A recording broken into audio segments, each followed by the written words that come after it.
अभी सुपौल में मगरमच्छ निकला तो उसको थाना में जमा कराने लेके चलो। जंतर मंतर पर प्रोटेस्ट हुआ, जब प्रोटेस्ट बिहार पहुंचा तब जाके लोगों को लगा कि अब नहीं संभलेगा, धर्मेंद्र प्रधान को इस्तीफा देना पड़ेगा। पूछ रहा था कि टीयर गैस का व्यवस्था नहीं है जी, कुछ व्यवस्था नहीं रखे हैं आप लोग। पुलिस उतर के भीड़ संभाल रही थी, गाड़ी लेके भाग गया। मारपीट नहीं किया, इंजॉय किया। पुलिस बैरिकेटिंग लगाई, खा ले गया बैरिकेटिंग, उल्लेसन सेट कर दिया। अब आज से बाद जब भी कोई प्रोटेस्ट होगा,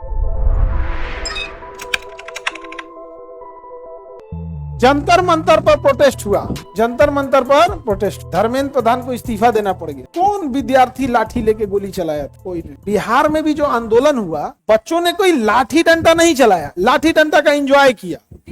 आप कभी भी बिहार के बच्चों को ये नहीं कह सकते कि मारा है। किस बच्चे ने लाठी उठा के मारा है? किसी छीन लिया है लाठिया छीन के लेके भाग गया। तो पूछ रहा था कि टीयर गैस का व्यवस्था नहीं है जी, कुछ व्यवस्था नहीं रखे हैं आप लोग। उससे पूछ रहा था वाटर कैनन को, सर एक बार और चलवा दीजिए। टीयर गैस वाला लेके घूम रहा था तो करे एगो छोड़िए ना। पुलिस उतर के भीड़ संभाल रही थी, उनकी गाड़ी खाली थी, गाड़ी लेके भाग गया। 112 नंबर का गाड़ी लेके भाग गया है गाँव में लेके। और वो फोन कर रहा है, पहुंचा तो नहीं, कैमरा चालू रहा, मस्त लेके चल गया है गाड़ी। वह पुलिस का गाड़ी पलट दिया, पुलिस का गाड़ी ही पलट दिया और उसमें पंखवा नोच दिया, कहते हो गई व्यवस्था। पंख मारपीट नहीं किया, इंजॉय किया उसका।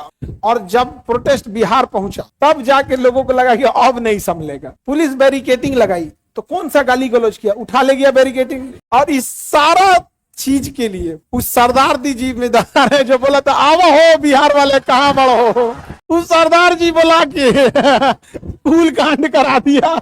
बिहार यूपी वाले भैया लोग आवा हो बुला दिया हुआ आदमी, और बुलाने के बाद उल्लेसन सेट कर दिया।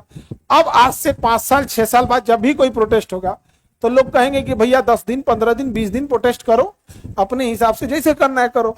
फिर कोई सरदार जी आएंगे, 10 दिन हो गई आवा हो अभी सुपौल में मगरमच्छ निकला तो उसको थाना में जमा कराने लेके चलो, कंधा पे ले गया है बेचारा। पूरा जब मगरमच्छ छूटेगा ना पानी में, हल्ला करेगा भाई बिहार नहीं चल रहा है, मुगल सराय से मुड़ जाना है, बिहार नहीं जाना है। ट्रेन में एसी फर्स्ट क्लास होता है, एसी फर्स्ट क्लास में आपको ट्रेन के अंदर कमरा दिया जाता है, आप उस कमरे को अंदर से बंद कर सकते हो। मतलब आप समझिए ट्रेन के अंदर क्या है, वो कमरा है। अगर दो बेड का कमरा है तो उसे कूप बोलते हैं, 4 बेड का कमरा है तो कंपार्टमेंट बोलते हैं। तो एसी फर्स्ट क्लास में ही ये सुविधा होती है। और उसमें ना जो वॉशरूम होता है तो एक टॉयलेट हो जाता है, एक नहाने वाला हो जाता है, उसमें शावर वगैरह सब लगा रहता है। AC first class. दिल्ली से पटना का जनरल डिब्बा का किराया है लगभग 200 रुपए, 200 के आसपास है, ठीक है, 150-200 के आसपास। स्लीपर का है 400, 500 है, चलिए स्लीपर का 500। एसी फर्स्ट क्लास का है 4000, एसी फर्स्ट क्लास का है 4000। जनरल वाले का 200, जिसमें विद्यार्थी विदाउट टिकट वाला है। आसान से कहता है, अभी कोई विद्यार्थी पुराना रेलवे में जॉब करता, टीटी है, हमको फोन किया था कि सर यहाँ 3-4 तो बच्चे लड़का है सब विदाउट टिकट है। तो हम कहे कि तो अपने हिसाब से देखो भाई, हमको क्यों बता रहे हो। 2018 का बैच का पड़ा होगा, टीटी में था। आगे देखिए सर, स्लीपर में रहता सब तो हम छोड़ देते, विदाउट टिकट है, एशिया में घुसल है। अब पूछले पे कह रहा है कि विद्यार्थी है, तो हम पूछे तब कह रहा है कि सर वो दिक्कत नहीं ना है। कह रहा है खान सर क्या पढ़ते हैं, केजीएस। अब हम क्या बोले, कभी कभी एक मानवता दिखती है और एक रूल रेगुलेशन दिखता है।